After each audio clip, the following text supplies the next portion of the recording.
I'm Pamela Moreland. I'm a graduate of Northwestern University, and I've been in journalism since the early 1970s.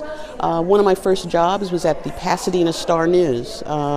Pasadena, California was the site of a very contentious school desegregation situation over the years, where they desegregated high schools. There was a black high school, there was a white high school. They blended into one. There was a massive busing program, and it split the city down the middle.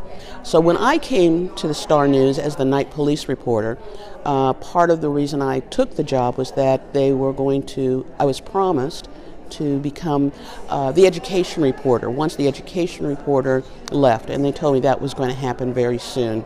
A year and a half later, I'm still working nights, but the education reporter did take another job. So I went into the editor's office, the hiring editor's office, and I said, here I am, and I'm ready to take the education beat.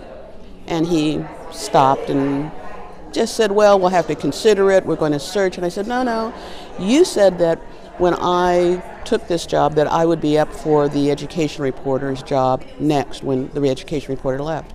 And he hemmed and hawed, and finally I said, I think it's because I'm black. And he said, well, that's a consideration. I was crushed. So I went back to my desk, and I put my reporter skills to use. I wrote down our entire conversation.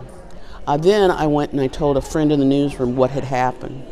Then I went home, and I figured I had to have the same conversation over again, but I had to get him on tape. And these are the years of cumbersome tape recorders and little cassettes and all that, so I was going to sneak it in under my jacket. So I did go into his office, and he said, well, the government reporter, the politics and government reporter is leaving too, so we're going to give you that job. I was happy. As I look back on it, these are the things I would have done.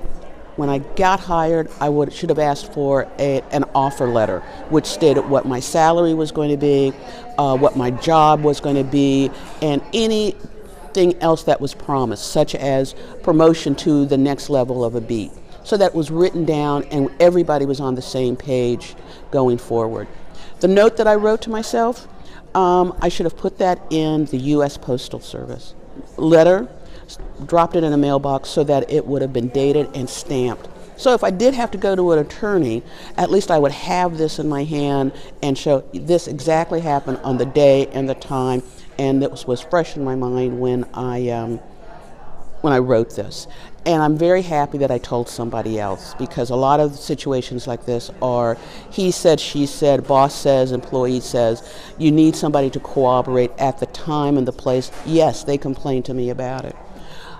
Lastly, I would hope that now employers are more aware of diversity and objectivity of journalists who have been trained, and knowing that it probably would have been a good deal to put a young black woman into this situation to bring trust from both sides on doing an objective job.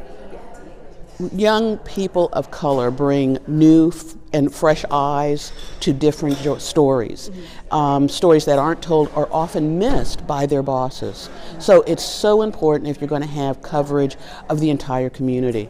That's happened to me in several occasions. Journalism is better for it. So.